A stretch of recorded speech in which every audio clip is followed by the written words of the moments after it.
Hello, everyone, and welcome back to another episode of War as Infinite Panels. This episode, myself, Getsilius, and I'm joined by the lovely Jules Champ. Hello, everybody. So we hope that your month has been good. February has been it's been, well. Let's just say a lot's happened. Yeah, a lot of good stuff, a lot of bad stuff, and we're gonna get right into it. One of But the worst definitely a things, lot of good stuff, though. true, and we're getting right into it. One of the worst, I guess, we're gonna start with our DC side of things, and one of the things that made me sad, particularly about DC, is Josh Whedon is leaving Batgirl. Dang it, DC! You had the chance. You had the chance to pull your DC to pull your cinematic universe out out of a certain someone's failure, and at least have a chance to catch. This was your best chance to catch up to Marvel, if anything. True, and I think that's a problem itself. It's like they're making movies to catch up with the competition. In reality, should never do that. The moment I think when their management turned into a race to reaction against them, everything just went downhill. I mean, and they kept doubling down on Snyder. I mean, holy crap! We're not saying he's not talented, but you double down on a guy who only had one trick. Because nobody understands his vision, Yeah. and therefore there is such undis unappreciated talent, and people are too harsh on a blah blah blah blah blah. You just and yeah, his vision, and at least on the good side of it, his vision is he's out the door, guys. Everyone can take a sign of brief, start clapping, hell, go party in the streets. Zack Snyder is no longer at DC and The one of the mo films. He's out the door. the moment I heard that news, this was my reaction. Yes. I literally played "It's Raining in Africa." It's raining in Africa. I literally played that the moment it happened. No, for me it was hallelujah. It's just I walked out of my room and then took my cell phone. There is a God, and then just started playing hallelujah. There is a Uh, God, yeah, I and then literally and played like every happy song with Toto during Africa. I played Queen, "We're the Champions" because like we're the champions. There's no time for losers because not there's no since time for losers anymore. Rebirth have I been so happy. It's like, guys, you don't understand. Jules is a slightly more DC fan, and we both love comics, and we have been. Jules have been trying for months to convince me that the movies aren't that bad. And I've seen some DC movies, and my God, they were just rough pieces of work. And it's like, well, the next one will be better. Well, Wonder Woman saved you. The next one will be better. And then Zack Snyder's gone, don't worry, all the movies are great again. We got him out the door. Yeah. Like, Jules literally, like, cartwheeled for days. Nah, nah. I vehemently despise the DC cinematic universe. It's like Wonder Woman was the only good. That was like the only blip of. It's like that one blip when you want to make sure something isn't dead. That was The worst it. part about it, it brought life to the movies, to like, because all of them were essentially just on like Suicide Squad was the most borderline. It was like it wasn't that bad, it wasn't that great. It just was slightly like at water. But Wonder Woman, it's like it was the only other It was the only movie that I want to say took legitimate care of, or at least to a degree. To a degree, yeah, that's what they call it. To a degree, But man, why didn't this happen sooner? Why didn't Snyder leave sooner? I think it's because Why? again we plebeians cannot see his vision. Just because he directed 300 does not mean that everything he does is gonna be gold. I know we love 300, guys. I I know think. Oh, he also do Watchmen? yes. Yeah, Just because he did that how many years ago does not mean he's gonna strike out again. I think, also, man. Watchmen to me was okay. I mean, again, Where's not the to giant be squid? Giant squid, yeah. Not to be a complete super elitist. Yeah, the comics better, blah blah blah. Or the argument, you can't turn not everything comic can be made into a TV show. Like, yes, it can. It's called work. But in all honesty, it didn't. Watchmen is a very complex comic, and to It put that into a is. single movie is pretty rough. So the best he did with that, I can respect it. Then again, we really didn't need Doctor Manhattan's talking penis. I think Talking Penis was probably a saving grace. Actually, yeah, it would have been funnier if it was. If it was a Talking. thing. Although we would have to make this, appropriate for theater, so, the cloning himself to have, eh, not necessarily something you needed. Like, I could live without that. True. But And on Snyder, it's like the moment I heard like that was the news, it's like yay. But then when I heard Joss Whedon, dang it, DC, one step. Well, actually, this is a giant step forward with just a few steps back. Okay, again, you shouldn't compare yourself to Marvel, but this, if you were going to take that step, if you were going to try to compare yourself to Marvel, this is the guy. I mean, when anyone he who was is at Marvel. That's the thing. He was there. right there, and then you had him slip through your hands. Like putty.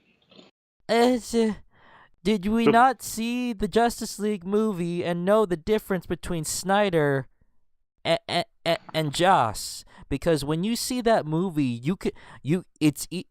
the writing where it's bad to where it gets good is like night and day. The yeah. Joss and Snyder aspects of the movie are like night and day, and you can see it. Like you'd Oh, have it's to not be even pretty funny. dense. Like I could pick apart scenes that I can guess that Joss Whedon must have wrote, and then I could be, I have with great certainty I would be 95%. No, I would be 99.9% correct. Because chances are Snyder might be able to poop out one good scene, but that's it. That's all you're getting. Just one. Everybody gets one. Yeah. But another positive side on DC is if you've been checking at comic stores this week, I think you may see a lot of their the metal spin-off books like Damage and Sideways. Yeah, they're doing okay. So that's kind of good news, right? Yeah, I don't really give much for their edgelordy stuff. Well, the sad part is it's selling. I don't think it'll sell forever, but it's selling, and that's kind of good. But another really really good news, personally for me, is DC's really really really really trying hard with their new imprint to young adult books. They're making a new imprint for the for like super I forgot the name of the Supergirls in high school thing, like Wonder Woman's Oh, teacher, I think. the DC superhero girls. Yeah, they're making a whole imprint for books of that nature in its own line. I'm really excited for that because it's like they've all been relatively pretty good, I mean, DC superhero girls, like some people say, oh, it's cringy. It's for kids. and it's clearly for kids. It's very clearly for kids. It's like you can complain all you want about how everybody's ages are wonky and how none of this makes sense. As well, because it's not meant for us. It's meant for the kids. And also, it's not that bad of a show.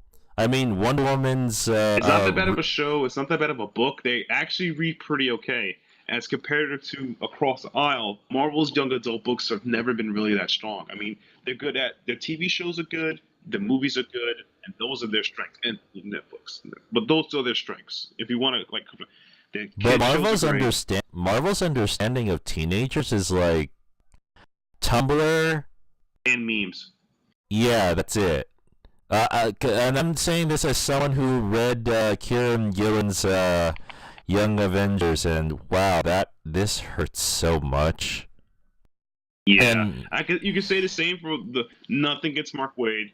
He's a great guy. His champions did not sell it for me. It's just they did not feel like kids.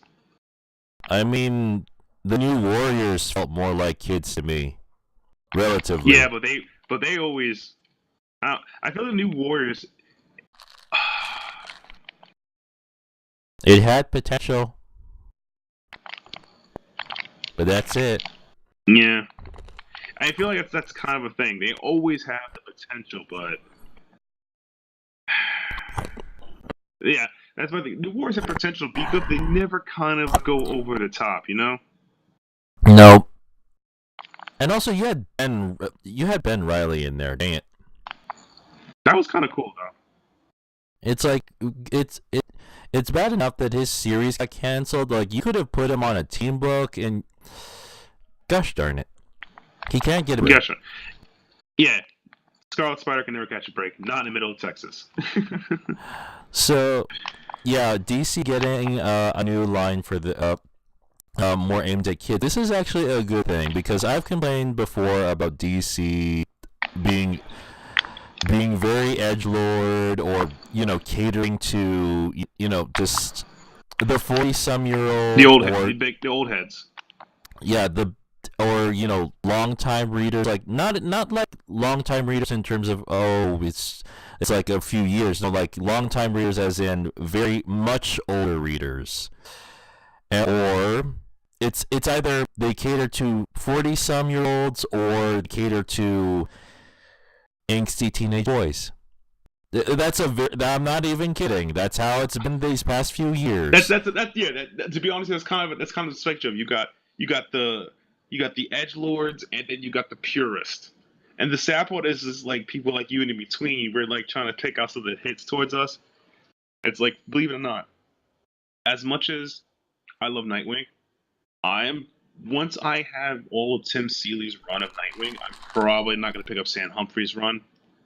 And not because Sam Humphries is not talented, I'm just not picking up Sam Humphries' run. It's that there's no middle ground. It's either actually no. It's a sad day when their books start blending together. Where okay, are you appealing to kids or are you appealing to 40-some-year-olds that don't know how to fun, like actual real fun? My thing about it to me is like as somebody who has some tendencies to purism, the idea of purism, but the comic appeals evolve, as well as my major beef with that mentality is that not only you box a character in a book, you don't let it grow. It's like you're trapping them in the same stories, as well as it makes me mad because it's like you're saying you're pretty much authoritative saying that this character can't do this, even if it was in the book. Like, for example, like if characters not allowed to marry, and even though we had Aquaman be married for a few issues, like, oh, they're not married, oh my, and then Jeff Johns freaking out. Then okay, Mira's just a consort. That's it. Because apparently Dan DiDio thinks that characters can't be married. Yeah, it's like things like that. They never truly grow. Like the reason why a lot of people like Spider-Man or characters like Nightwing is because you see him grow. You see him grow up as Robin and become Nightwing, and then from then on, you see Spider-Man became teenage Spider-Man to adult Spider-Man. That growth is real, and not experiencing that with like marriage and love life and anything. If you trap in a box forever, why am I reading you? You know, because it works for some characters, but not all characters. Because readers are more interested on projecting onto their characters rather than growing with them. Like I've experienced this with a lot of TV shows. Whenever they're insert character, or whenever they're the character they project onto, or whenever they progress, they get mad. Like you even see this in the Brony community. It's like the moment someone ascends to a greater level, they get mad. It's like, oh, they're not relatable anymore. That's not the point. But the point of not. Doesn't that make them more relatable? In a way, yeah, that should make them even more relatable. And if a character has become has ascended to a point where you can't relate to them anymore, that should inspire you to do better as well. Because that's life. Well, if you step forward, but people just get so true, and that's the thing I'm truly happy about. DC's new books doing that. It's stepping forward, with this new idea, and all these characters relatable to a new generation of people. And I think one of the new books they're going to start with will be Mira, if I'm saying it right, Aquaman's uh, wife. Let's be honest, she's having her own solo book in Atlantis, and I think it's pretty cool. I'm probably going to cop it just to look at it to see what it's be like. And like she deserves it. I mean, if you read Jeff Johns' run or even Keith Giffen's run on Keith Giffen's a Aquaman, man. but I kind of fizzed out after Keith Giffen. Like his writing is okay for a while. No, his writing's still good. No, really, he was on Power Rangers. Wait, I think he was. But yeah, Keith Giffen's good. I liked New Guardians. I really did. I like New Guardians. I like the concept of Kyle going out to the other cores, but it's just after his run on Aquaman, I kind of phased out of it. I guess it was still on the Jeff Johns high when he was still on the book. But anyway, Mira, yes, she deserves her own book. She's the supportive wife who apparently can't go to the store to buy dog food without incurring some sort of without conjuring a wave. Yeah. I mean, it's not like she was mad or anything. She's just surprised, you know. She's not used to being on land. She likes it in Atlantis. But also, if you try using the word consort around her, prepare to be punched in the face. I'm very sure she has a different meaning. Yeah, it's not like girlfriend. It's more like friend with benefits. That's the level of. That's how you would put the word consort. I mean, he pretty much is sharing our feelings. Like, I'm his wife. Damn it! Like, for all intents and purposes, I am his wife. And I went from wife to arguably whore. I'm surprised I can't just use the word fuck buddy. Nah, it's just leave it there. But yeah, if she gets downgraded from whore to fuck buddy, that would be so messed up. It's like, I only talk to you to fuck. At least stop listening. Pay for it. Dan Dio's listening right now, isn't he? Hi, Dan. What's up, hey Dan, it's nice seeing you. I pray that that you get off the Sideway book and let Kenneth Rocafort and Justin Jordan write a book together, because you shouldn't be writing this day and age. Your time is gone a long time ago. You did OMAC a long time ago, and that was pretty cool. I'm not going to disrespect you on that, but please stop writing today. I got bored of OMAC, and part of me wanted to throw it away, because this was come on, OMAC was kind of cool. This was a wasted time for me. It's so brutal, man. It's the deal. It's that's a comic book. It's the deal. I had more mental stimulation reading a Rob Liefeld comic only because it made me mad. Lols. Speaking of things that should make you mad, Marvel's gonna have a new relaunch in this upcoming May. You know, the Nerdist did a piece on their constant relaunching. Let's see, 2013, all that's Marvel Now. 2014, all new, all different. 2015, I forgot what it was, but even all. It was Legacy. Oh no, it was we had Marvel Now, all new, all different. Marvel Now 2.0. Yeah, that was one. And then Legacy, and then they went as so far as in the future, oh my god, Marvel 2020. It's oh my gosh, please stop now, please let it die. I like that bit because the renumbering. The renumbering is just too much. Marvel, I almost got sometimes whenever I search this up, it gets confusing because, oh wait, that's because this is part of Marvel Now, and this was Marvel 2.0. And the numbering is just so annoying, really, and it's so needless. I get trying to get new readers, but if your line was not even a year old, not even 2 years old, then there's something wrong. Do we have to have the conversation that we had with DC with stop rebooting every few years? I think it's. I think, in my opinion, from both sides, I think they're both okay. From Marvel's side, the reason why they want to reboot is because they are very, very upset with Alonso. Alonso went crazy the previous before they got Beluski. Like, okay, we need a starting line, and we got to do it the right way. We're fixing this up, and the problem is that this is my opinion. Every editor in chief at Marvel, because Marvel editor in chiefs seem to last maybe a decade or so, up to a decade. All of them want to create their legacy. So to start my legacy is I have a new launch with me. I'm the guy. I fixed it. That's the way I think about it. I mean, it's a little crazy, but that's what I think of. At DC, on the other hand, they relaunch anytime things are sinking bad for them. It's like, holy crap, we messed up. New Thing 2. DCU, and then Rebirth. Get Rebirth. Not call it DCU again. But at least with Rebirth, things kind of stuck, and it takes a while for like DC to revamp everything. With Marvel, this happened every year, or if you were not even 2 years. Going crazy. It's like Alfonso, you can't hit the reset button like that fast. Like, you had a lot of good ideas, but then you can't scrap your D&D campaign every single time because we're gonna get bored. Yeah, that's the best. Yeah, that's exactly what he did. He was like, "Yeah, this isn't working out. Let's start all over." But I'm enjoying. Nope, do it.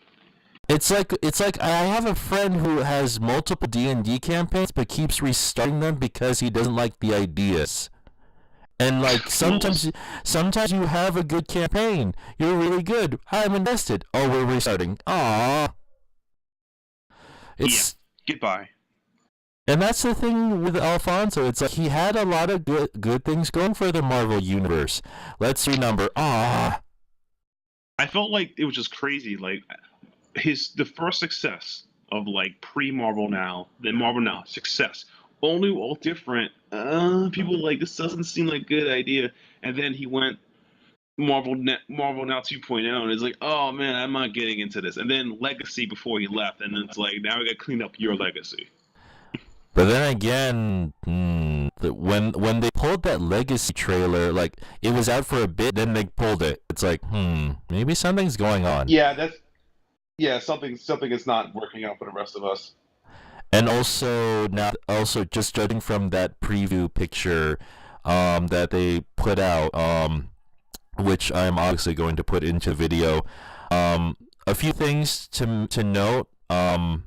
Thor obviously is back, like normal Thor,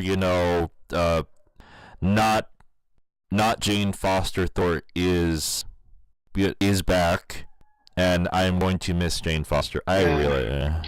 I'm gonna miss Jane. I am. Oh, by the way, speaking of Legacy, the current issue, I think 700's out. It's really good. It has so many people in the book. It has one of my favorite guys, Walt Simonson. I'll talk about him later.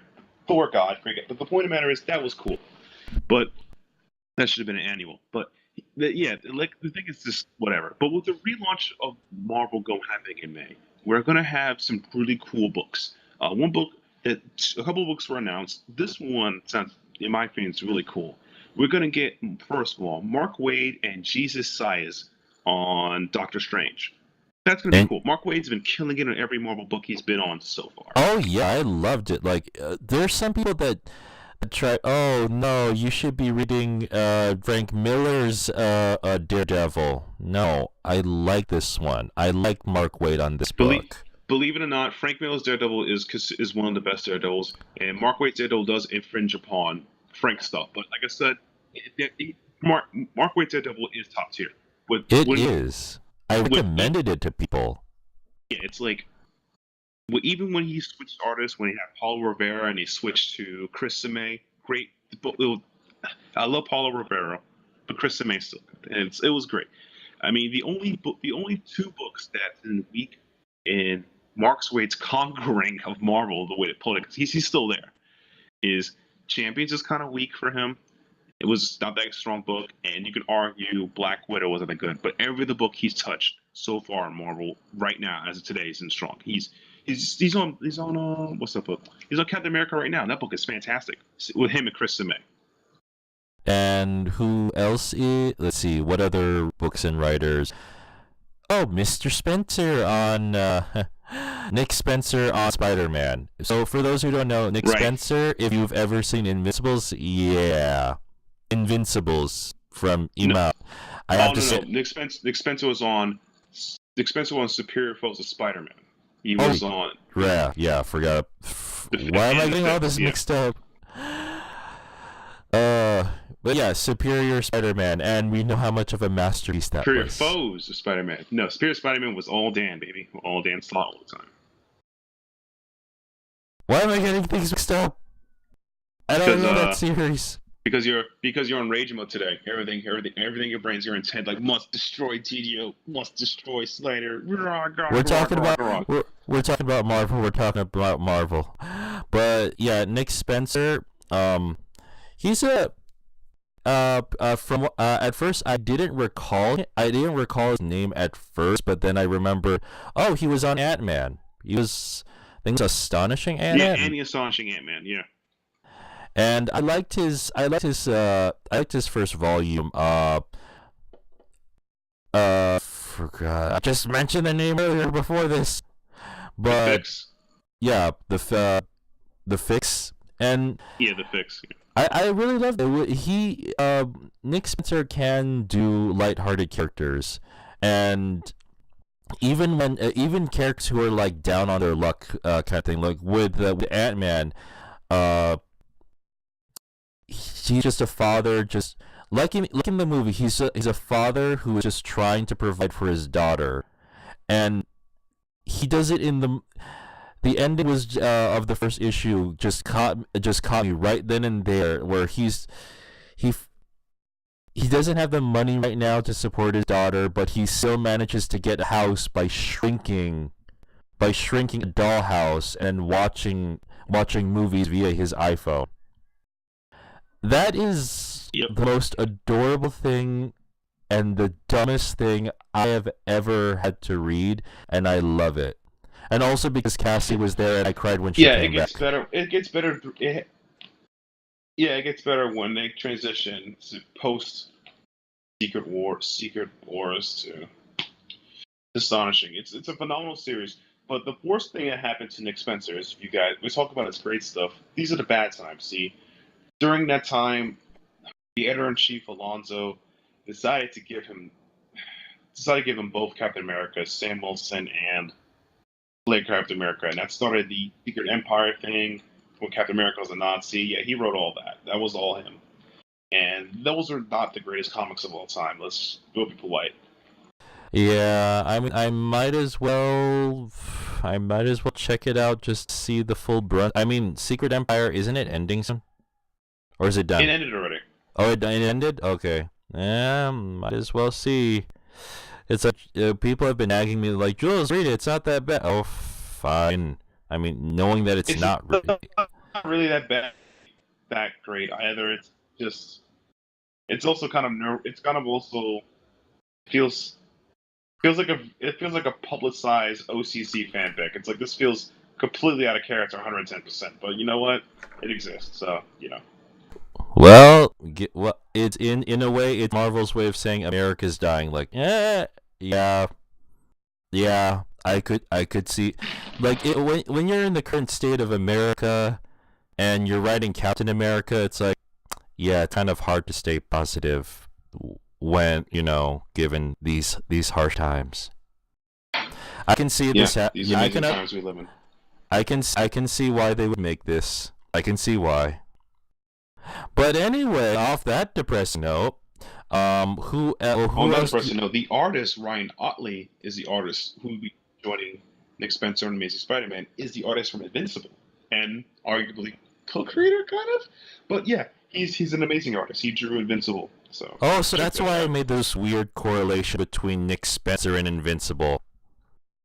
I got my wires crossed. Ryan Otley. Oh my gosh.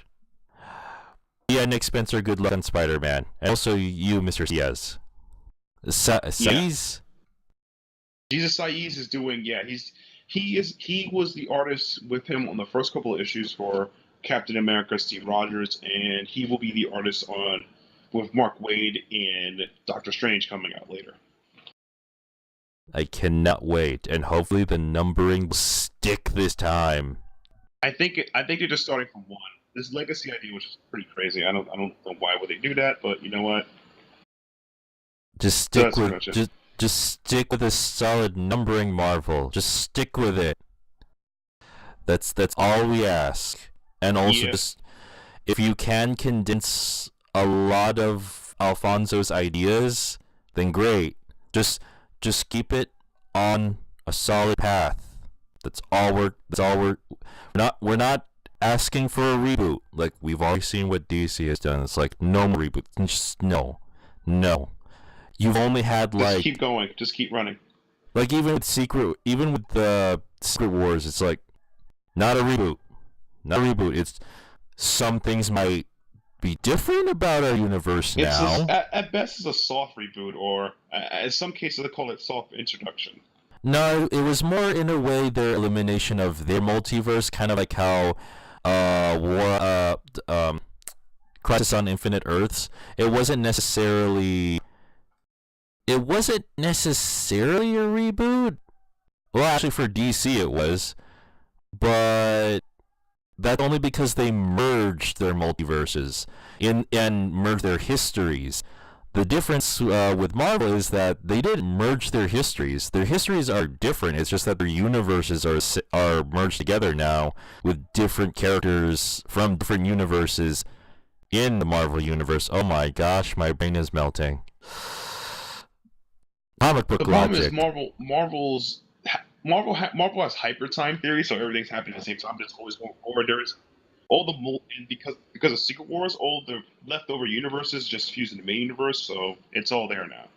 I mean, they're obviously not the same people. I mean, there's an evil Reed Richards from another universe, and then we have the normal Reed Richards. So yeah, if you see multiple versions of the same character, yeah, that's because different universe, different person, different universe. Yeah, but at the same time, as they don't really explore that as much for Marvel. I mean, I know Richards was a villain for the New Avengers, and then yes, that was it. It's like, is that the extent that we're gonna go with it? Oh well, maybe it's like writers that are kind of scared to tap into that because it kind of confusing. It's like, maybe they just didn't meet about this. Maybe they didn't like have a proper meeting for it, I guess. Like, when a concept this big, you'd normally have everybody on the same page, so that way there's minimal chance for screw-ups in that sense. It's like every single time it's a reboot, in theory, you should have everybody on board whenever there's an event. You should have everybody on board, have a good idea what's going on. Otherwise, someone will probably write a story that contradicts everything. I think that rarely happens in Marvel because of the bullpen effect they do, and they have good editors. I personally think that's kind of a problem we have when your sandbox is huge. Like, DC has a huge blended history of the characters, like ranging from like the 40s. Marvel's the new kid on the block, and even with all the characters they have, some of this don't really ever get used. I mean, right now we're seeing Legion come back. We're like, why? Because there's no Professor Xavier, and it's not really working out. So it's okay. But like I said, that's how it should be like. I didn't say it's how it is now. That's kind of where we're at right now, though. That's kind of the way it is. There's a difference between, this is how it should be like, versus how it is now. Yes. And how it is now is, luckily you and I don't have enough haters to be banished from the internet list.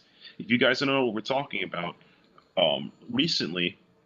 Did we really need this? Yeah, we did. We need to go on Comicsgate, because people need to start hating us.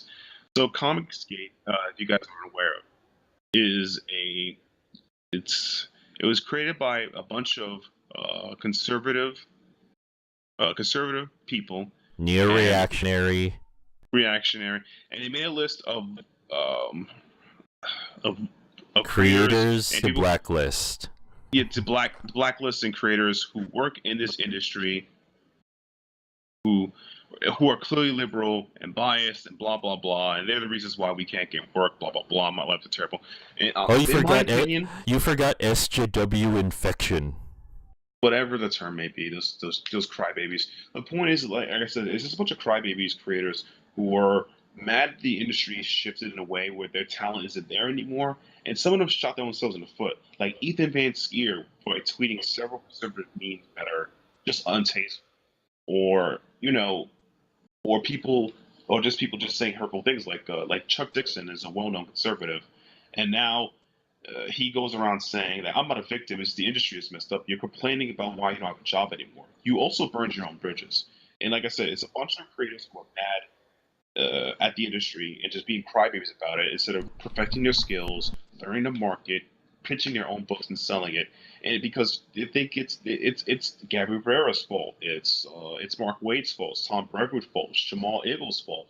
I'm like, screw you. You're not working as hard as they are to get in the industry, and that's very messed up of you. That's very childish of you. Like, why don't you throw shade at G. Will Wilson while you're at it? Yeah, exactly. Like, it's like, if you want to burn your bridges at Marvel, then go right ahead. I'm actually surprised that she wasn't put on a blacklist. I'm surprised too. I think it's because she actually would snap back at you. Because I think in her last panel, her last appearance at Comic-Con, she said, like, it's not so much us forcing diversity, it's us showing life. It's life. And to believe it or not, it sells in some aspect. It sells, and people are attached to it. Like Jules and I, we're not technically Muslim Americans, but we relate to Camilla Khan's daily struggle of being a nerd and dealing with the fact that there are people who aren't emotionally intelligent. They're just jerks. Things like that. I can relate to that. Also, I'm not a black person, but I still enjoyed the heck out of Black Panther. Like, I'm reading the current series now. Like, even before the movie came out. Yeah. Yeah, Jules, that's the way it is. You can relate to people through their core values and what they represent. That's called good storytelling. But also, it's like, oh, well, you don't have to be this or that in order to relate to them, then so why do you have to force it? Well, even though you don't really need to be the same gender, race, or even sexuality as the person in order to relate to them, there's still value in seeing, a minority, a different perspective, but also, seeing a different minority, as the center character, seeing a black person, seeing a woman, or even seeing, because there's still value in it, because people have been waiting for a long time, to see diverse characters like this take center stage. And also, there are a lot of black teens that I know, and better yet, they're good stories too. That's the thing. It's like, it's not stories. Like they're just writing them just because they exist. Like, no, they're good stories with good characters, and people relate to them. In my opinion, it's like, oh, well, X superhero's been this way for a while. That's true. In my opinion, it's this way. Jane Foster's Thor doesn't take away anything that Man Thor is. It's that we're putting Thor on the shelf for a while. Or better yet, he's still around. I mean, he's still around, but he's doing his own thing. But it's basically putting him to the side for a bit, and basically what we did with Spider-Man during Superior Spider-Man, and that was great.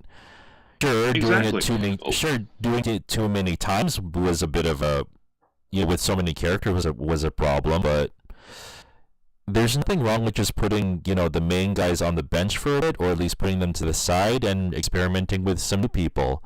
But also, again, and that's kind of it's okay. Like, it's okay. Like, remember the time that Dick Grayson pretended to be Batman?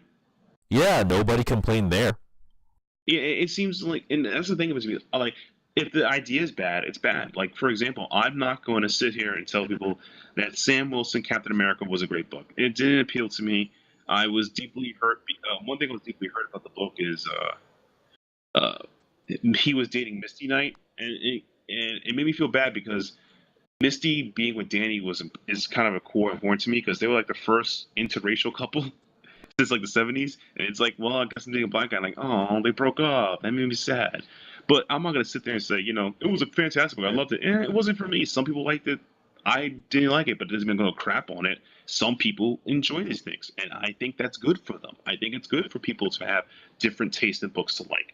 Because if we end up using the same characters and the same models over and over, as we discussed earlier in the podcast, we're boxing them in. There'll be no growth in the industry. It'll be the same 20 dudes reading the same 20 comics till we die. And also, it's kind of depriving a certain audience, of content that they probably have been craving for a while. I mean, again, I say this, having representation in comics or even in movies is important because, well, it's still good to see, someone who is like who how do I put this delicately? It's still good to see someone of a diverse race or gender or even, background being featured on screen because a lot of these people, a lot of these minorities, they've been kind of starved for this for a while, and seeing this sort of representation on screen, it feels great for them. There are a lot of black teens that I know growing up that loved Static Shock. They didn't care about superhero stuff until Static Shock. And there's a reason why Black Panther was so well received. Because when have you ever seen a very and to the people that have watched it, it's like, wow, this is a Marvel movie? Huh. When have you ever seen like a Marvel, like a superhero movie actually that was this deep in African culture? It's a big deal. Seeing, or even let's say movies like Lilo and Stitch and Moana. People like there are so many. I live in the Pacific, and there are so many people. I may not live in Hawaii, but there are so many people that loved the Pacific Islander representation in those movies, and also the way Lilo and Stitch, how island life is like. Yeah, that's kind of how it is to a degree. So all of you guys are driving Honda Pacifics and in a circle forever.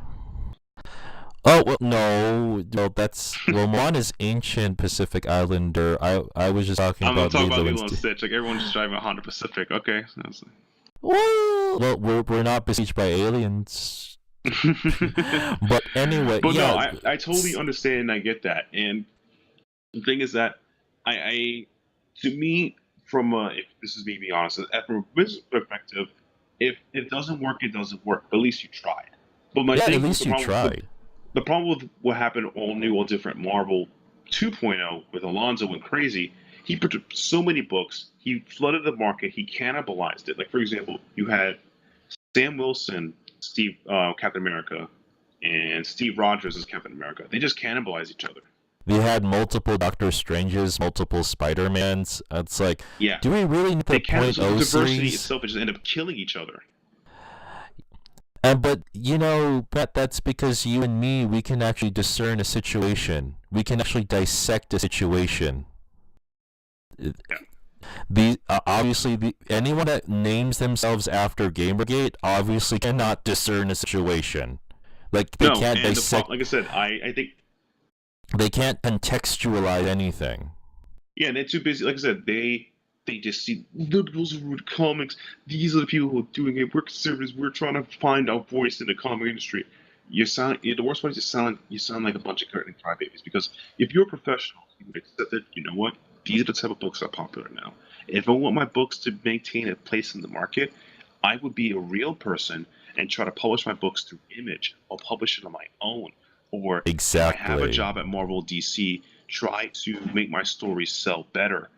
Or even in the worst part is these beliefs doesn't really make you a good writer or not. Like, for example, I like Chuck Dixon's Nightwing. I love it. I read it, but it doesn't mean I like him as a person. Mark Waid, until comics, I didn't even know Mark Waid was a huge liberal guy. I just thought he was just a decent writer.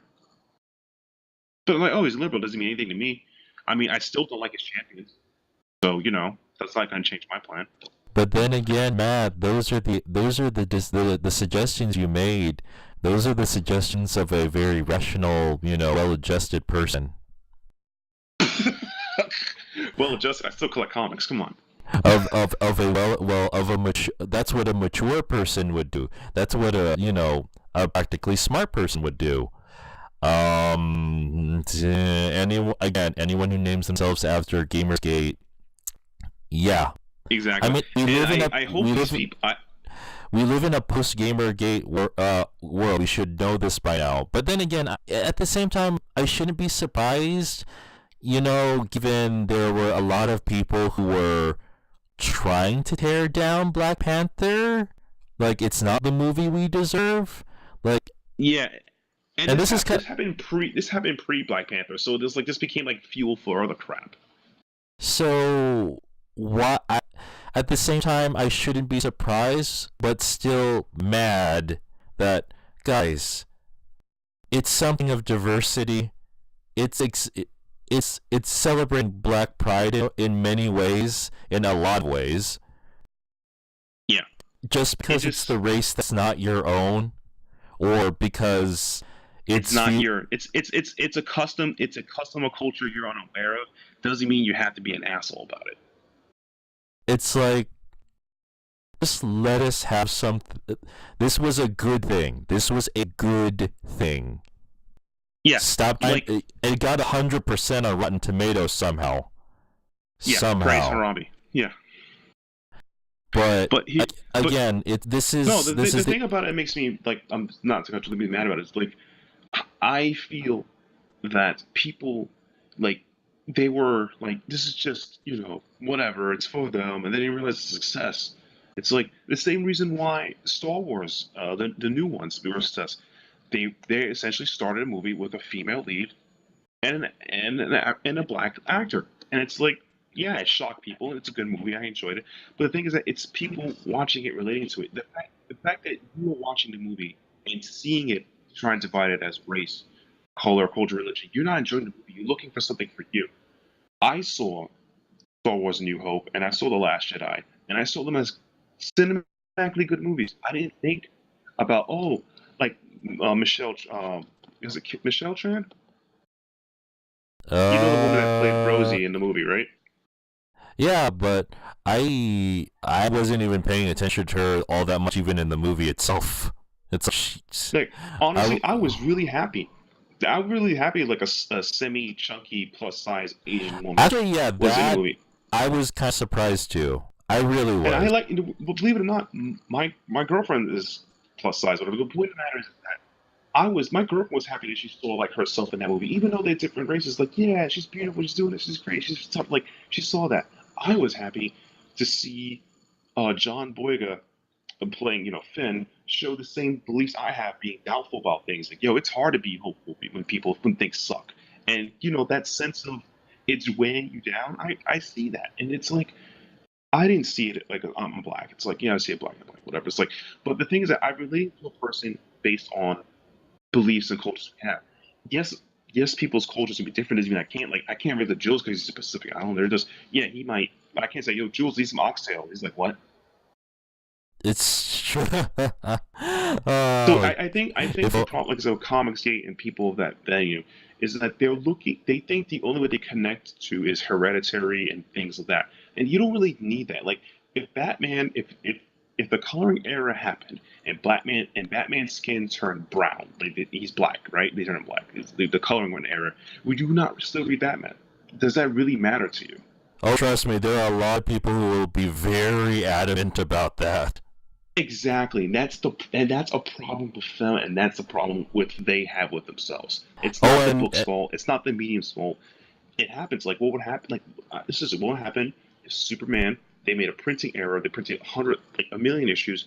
His skin turns brown. His hair turns blonde, and his hair turns like red.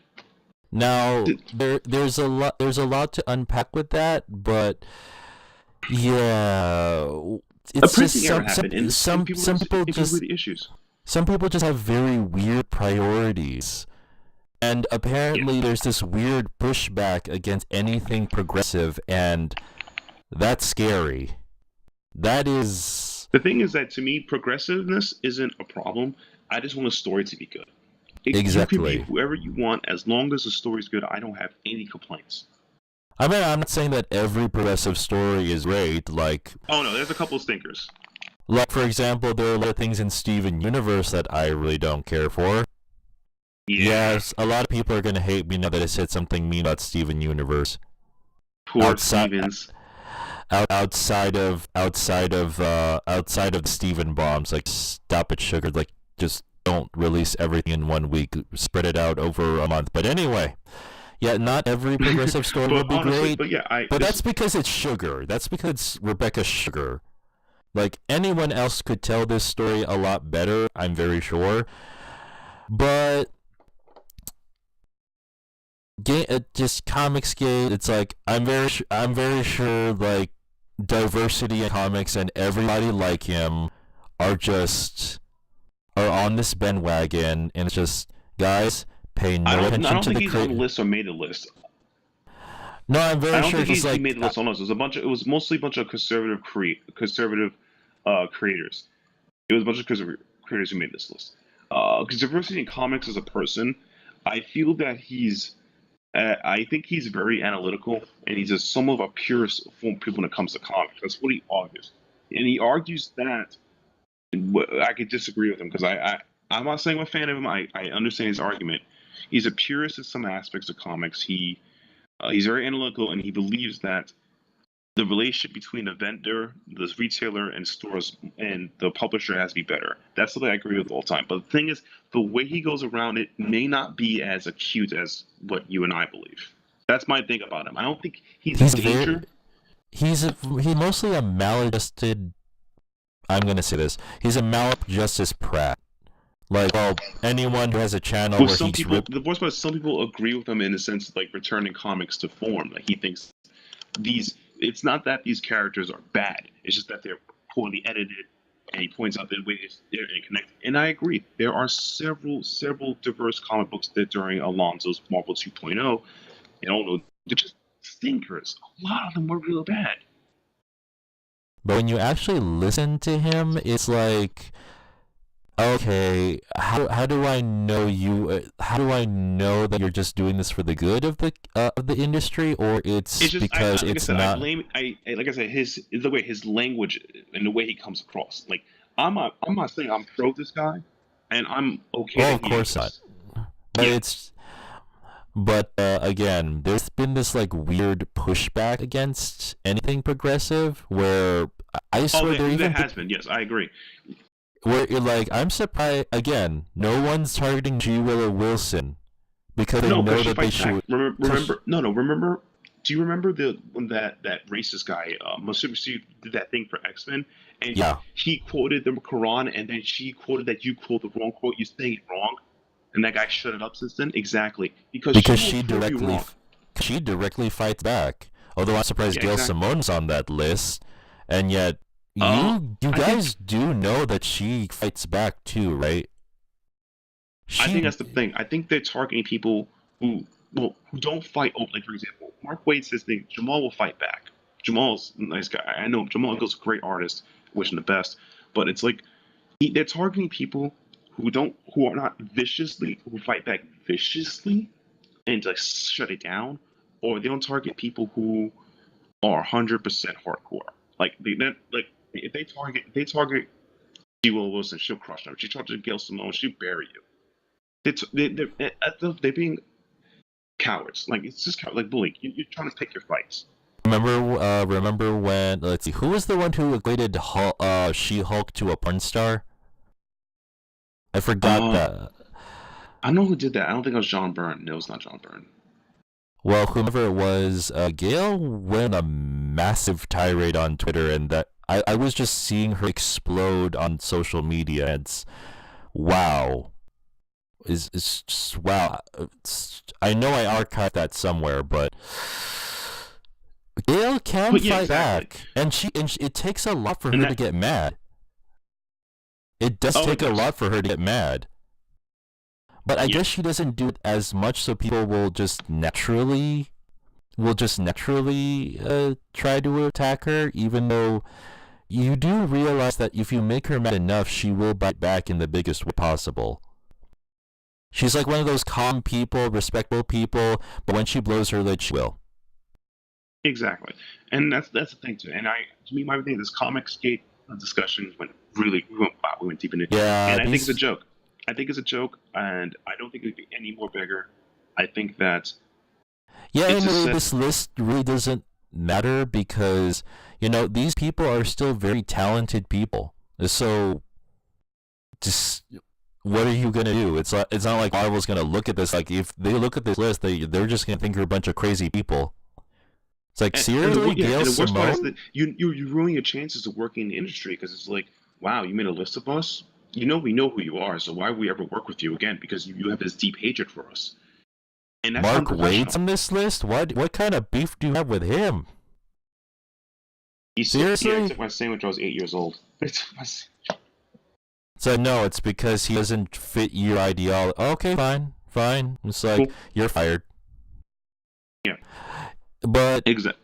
Anyone who tries to buy into it, go on and celebrate Black Panther. Go on and celebrate female Thor for how long she's got. Go celebrate Kamala Khan. Yeah. Go enjoy however much time we have left with Iceman's current series. Like, just enjoy it. Like, these guys cannot make you. Speaking of that, I think Cinegrace hasn't been terminated by Marvel, so it looked like Cine saw the job. No, he did release a Twitter statement saying that his time on Iceman's been great and that it's sad that he's leaving, so that's kind of an indication that his series is over. But maybe they might pick it up again, maybe. But yeah, go. But the thing is, this series is over. This is the thing. A lot of these new writers they hired, very few of them got fired so far. Some got the series and they leave. He didn't mention that he's leaving Marvel, so maybe he still has a job there. They'll probably give him another book. Oh yeah, probably Cinegrace will have another book, but this one, yeah, it's over. Yeah. So, and speaking of things that are over, we're winding down the podcast, and yeah, we went too long on this on crazy crackheads that really don't matter. You crazy people don't matter. I pretty much want to make my two recommendations I have this month. Believe it or not, speaking of Thor, I decided to pick up one of the greatest Thor runs that has ever been done in our lives. It is Walt Simon's Thor. It is just a great story, artistically great. Balder the Brave is the coolest character of all time. The miniseries in there, even though towards the middle of the series that he stops drawing, you get Sal Buscema, and Sal Buscema, he's not a great. Sal Buscema's good. Sal's not a bad guy. Give Sal a chance. I'll have Sal. Walt Simon's Thor, it's beautiful story-wise. It begins a lot of the tropes of Thor, like Frog Thor, etc. And you get the first appearance of Beta Ray Bill. Beta Ray Bill's cool too. For those who don't know, Beta Ray Bill is the guy who dresses up as Thor and has a horse face. Actually, has the powers of Thor. He was given to by Odin's son, and then into that later. If you pick up Walt Simon's Thor. And another book I'll recommend to you is The Justice Society of America, Jade by Jeff Johns, Book 1. DC has finally graced us a reprinting of Jeff Johns' run in a small, affordable format. Because they printed in 3 giant hardcover omnibus, $150 each. I ain't getting that. So I purchased this, which is about, let me check the price again, $34.99 USD as of today. And it's really good. It starts off with James Robinson's. He sets up the story up, writing about Starman and the death of a JSA character, and he goes more into that. And then Jeff Johns takes over, and it's a phenomenal series. This literally started Jeff Johns' career, and I can see why people love Jeff Johns. I've always been on the fence with Jeff Johns. I've only read this Green Lantern, Blackest Day, and Blackest Night, and Brightest Day. And then I started reading. I want to read more of his early works, and this is his early works. And he clearly loves comics, and it always saddens me every time I don't see Jeff Johns as editor-in-chief of DC. That's my dream of him. I think he really cares and he shows it in the series he wrote. Please, guys, check it out. Yeah, it's Jeff Johns is like, I may have some personal problems with him too. But I will defend him to the death that he does care about DC Comics. He does care about the industry. I mean, he wants to breathe more life and fun into any series that he touches. It's just don't make him write Wonder Woman. And the thing about it, it's not about life. He respects the history of the character. He integrates putting it in. It's the same way I feel about Mark Waid. Mark Waid's a great writer because he does that. Brubaker's a great writer. He does that. A lot of the great comic book writers that you like and read, like if you guys know, most of them are really good at putting the history of the character and putting it in instead of trying to create something too much new. And it makes you respect the history of the character as well as the growth of them.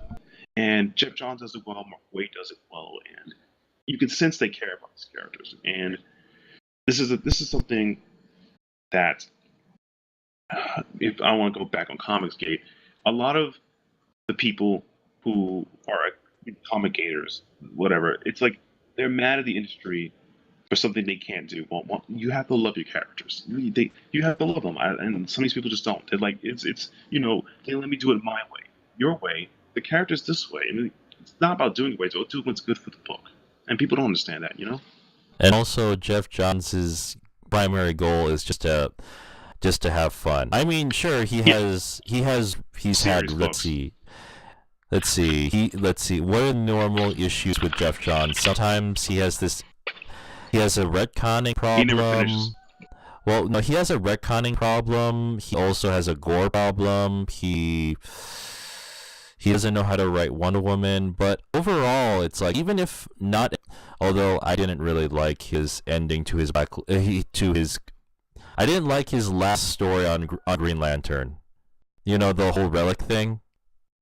But I can still say that his Green Lantern run for the past few years, thank you so much for that. I mean, he did invent, the multiple color spectrum. When you think about it. Right. He introduced that idea. And I think he more reintroduced it because it's like, it was around for a while. I think it was like maybe 2 colors, and then he's just like, man, more. Yeah, and that's the thing. It's like Jeff Johns, how do I say this? It's kind of hard to explain. Like, he wants to make it fun. I mean, sure, sometimes I think, in my opinion, I don't think fun is important for him, but I really think he just wants the story to be good. Like, he wants the story. Yeah, he wants the story to be good. I mean, sure, say what you will about his Teen Titans run. Like, okay, it had a good first start, but then once we started switching characters around, it's like, okay. And then he got off the book, and that's another weakness of Jeff Johns. Not to crap on him, is that if he doesn't finish the run and give it to someone else, the book just goes to complete crap.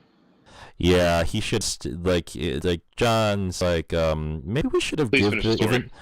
You should have given this to Marv Wolfman. That was an option too. Yeah. But we're also. Should it be a surprise that I liked Flash more than Green Arrow, and a whole bunch of people are gonna hate me for that? Flash as a character, or Flash the TV show? The TV show. Oh yeah, that's Arrow was terrible, dude. I hate that show. Everybody keeps liking, but guys, it's basically Batman, but with a Green Arrow skin. It's douchebag Batman who's borrowing villains to everybody else, who has no central plot and just fanfic. It's just bad. 6+ seasons. I can't watch that stuff. It's like we already have Ra's al Ghul's lackeys in this is Batman. This is Batman. Just don't deny it. And but with Flash, that thing was mostly Jeff Johns, and you can tell that Jeff Johns wants the story to be good and he wants it to be fun and energetic. It's like, wow, because every other attempt to read Barry for me has been boring. Like, if I ever follow a story with Barry, I'm bored. I am bored out of my skull. Flash the TV series is the only thing. Well, that in the 90s the Flash series, but that was more comical. But Jeff Johns is although Flash Rebirth didn't do it for me. It didn't. No, I'm serious. Like Green Lantern Rebirth was I was happy for Hal, but for Barry, even with Flash Rebirth, I was bored out of my skull. You know the one where Barry comes back and we're fighting Zoom again, and something about trying to erase him or something. Again, I was bored out of my skull. I was bored out of my skull reading that. But Jeff Johns, thank you. Now that was a long-winded. That was long-winded. Yeah, there's a long-winded of how much we think Jeff Johns is a good writer and good creator, and you should probably start recommending a book that's not Jeff Johns because of that now, because we can't do this. Oh yeah, and because big spiel on diversity. On the next recommendation, my only recommendation for this week is Black Panther: Long Live the King, by Matt, help me out here. How do I pronounce this? Nindi? Do I really have to bust out the language? Hit me with the issue, because I will help you from there, because I know Long Live the King, but actually give me a solid. I'm gonna try to use Google enunciation. Maybe they'll pronounce it for me. Oh god. Because Google will do anything for you. Nindi Okrafor. Yeah, I'm gonna get lynched for that. Okay. No, you won't. Okay. How do you pronounce this? Alright, Google's helping me out right now. Black Panther: Long Live the King. It's an issue from last year that's going into this year. It's a mini-series. It's written by Nindi Okorotar, and the art's by Andre Lima Arujo. I should not have. I probably butchered the last name. The first name I probably got right, because I think it's Okorator. It could be Okorator, but I'm going Okorator. Yeah. But yeah, Black Panther: Long Live the King. It's good intro series for anyone who wants to get in. I mean, I can't imagine why, but compared to, let's say, the Black Panther main series by Ta-Nehisi. I'm gonna get lynched for this. Ta-Nehisi. I'm just going to pronounce the last name. Ta-Nehisi Coates. Ta-Nehisi Coates. Yeah, there you go. Ta-Nehisi Coates. Coates, man. Yeah. Coates' run, it got boring halfway through. He had a good start. I mean, it's also a good intro series, but I got bored. I mean, there was a Civil War kind of thing, and I'm bored. But with Black Panther, this Long Live the King, it's a lot more entertaining. Like, and this is just a mini series, and the art's not bad too either. The writer, Nindi. Yeah. Nindi, she's written things called Beniti and Who Fears Death, and the artist Andre. Andrea Arjuna has worked on Wicked and the Divine, and I really liked that book. And obviously, I can't imagine why people would want to pick up a comic book about Black Panther that's both entertaining. Andre's a dude. Andre's a dude. Oh yeah, Andre's a dude. Okay. Yeah. But I can't imagine why somebody would want to pick up a Black Panther book that delves, that is a good introduction. His people, his city, and his world is, in a very easily digestible way. And I don't know why I'm not saying this as someone who has seen a certain movie or anything, and is not alluding to something in the title of this video or anything. But yeah, it's not on this podcast. No, of course not.